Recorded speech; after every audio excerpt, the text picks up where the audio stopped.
one way, that was just one way, rode alongside home care workers and teachers and hotel workers in one of 12 buses to Phoenix, Arizona, to march and protest against SB 1070 because that law is about racial profiling on Latinos.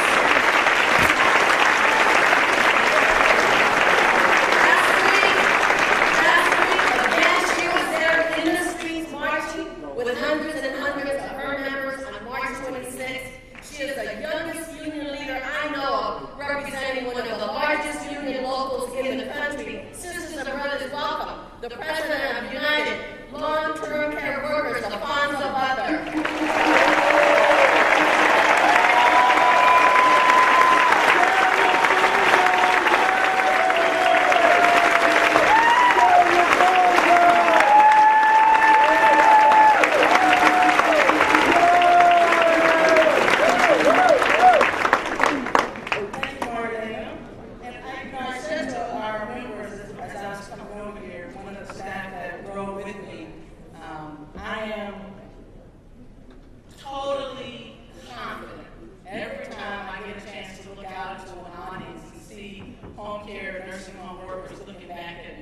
What I'm not so confident about is speaking from the pulpit. I was hoping I was going to get to speak from over there. But the book in there said that we had, oh, happy day. Oh, happy day. I want to first pause to recognize the leader of this house, Pastor John Hunter, and First Lady Denise Hunter,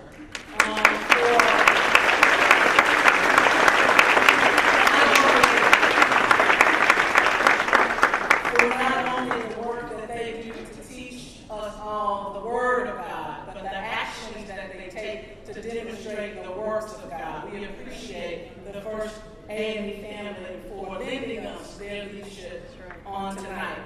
I know a lot of my members are actually members of First AME Pastor. So I want to also thank Elena. We should all be so proud to have a labor leader in Los Angeles County and across the state of California representing us like we have in Elena. So thank you, Elena.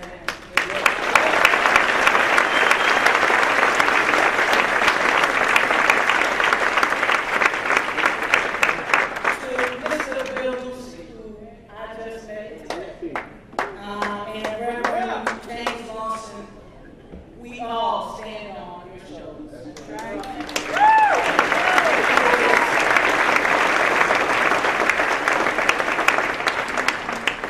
It is because of the work of the two of you that I, a little girl from Louisiana, a daughter of a home care worker, has the opportunity to even know what a union is, let alone have the opportunity to serve as one of its leaders. So we owe you a great debt of gratitude.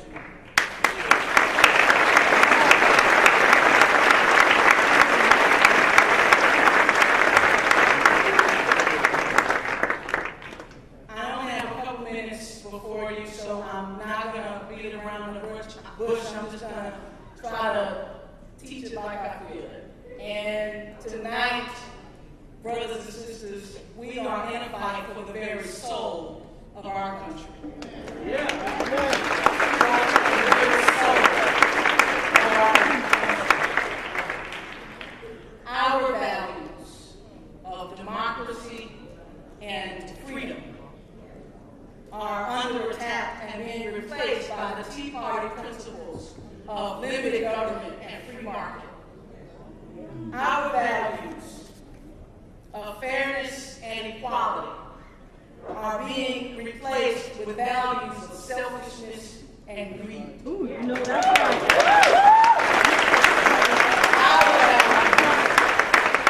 Our values, the values taught in this very house of God, that golden rule, that you do unto others as you would have them do unto you, is now being replaced by a set of values that says every man for himself. Yeah.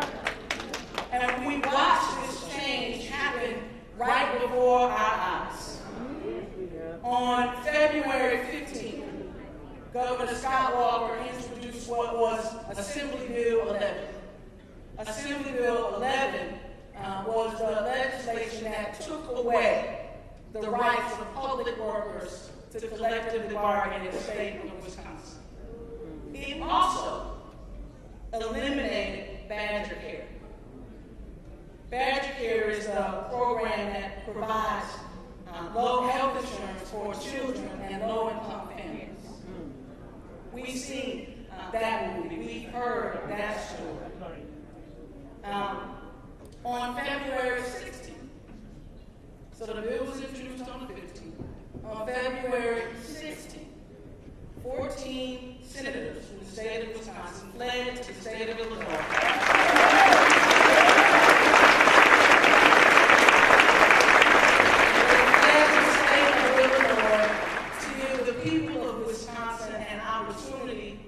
To have their voices heard.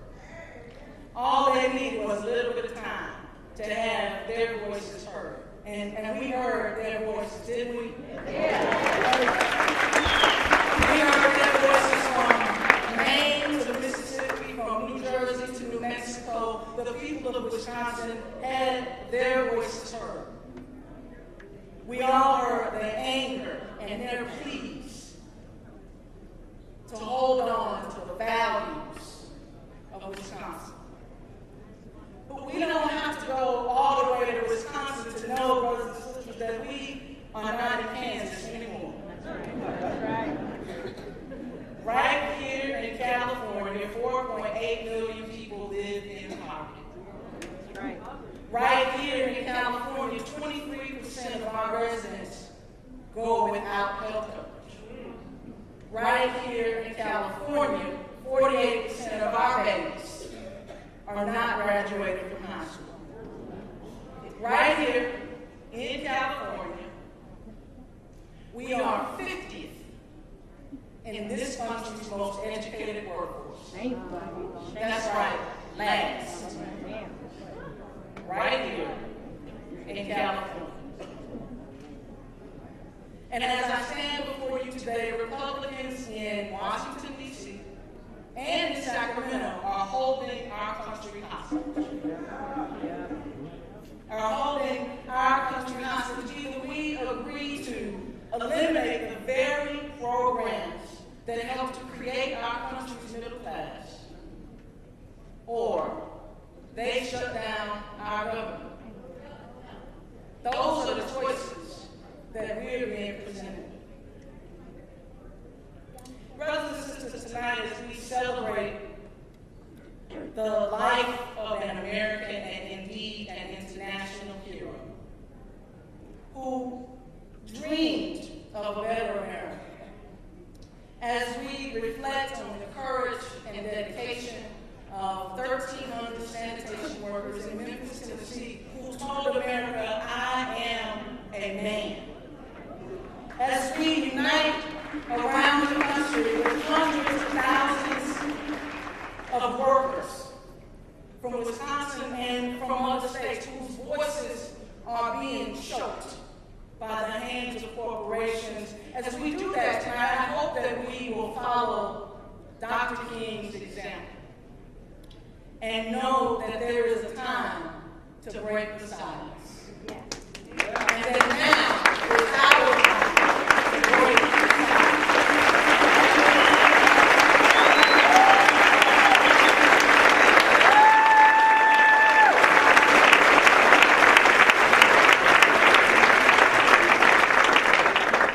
In a speech Dr. King delivered in New York City on April 4th, 1967, exactly 1 year before he was killed in Memphis, Dr. King broke his own silence about his opposition to the Vietnam War.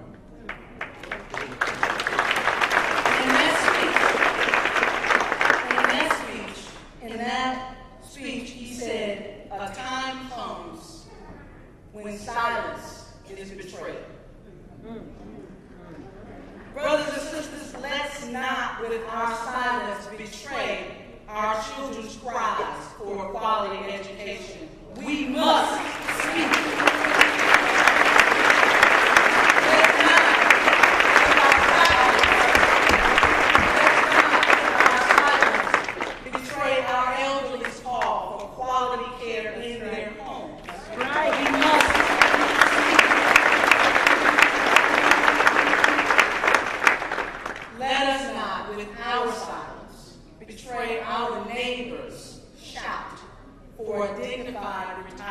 Brothers and sisters, we must speak. Let's not, by our silence, betray the blood shed by the many before us, calling for equality.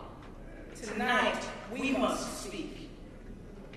Let's not, by our silence, betray our own values. Because tonight, we must speak. We must speak. And we must continue our journey to justice. We must continue the journey that was laid by those 1,300 striking sanitation workers and by a young preacher from Georgia. We must speak, for tonight is about more than just what happened in Wisconsin. We are again in the fight for the very soul of America. I told you about the events that happened in Wisconsin on the 15th and the 16th. Have we asked ourselves what we were doing on the 13th and the 14th? Where were our cries? Where were our shouts? Where were our rallies before Governor Walker took away the rights of thousands of workers in Wisconsin?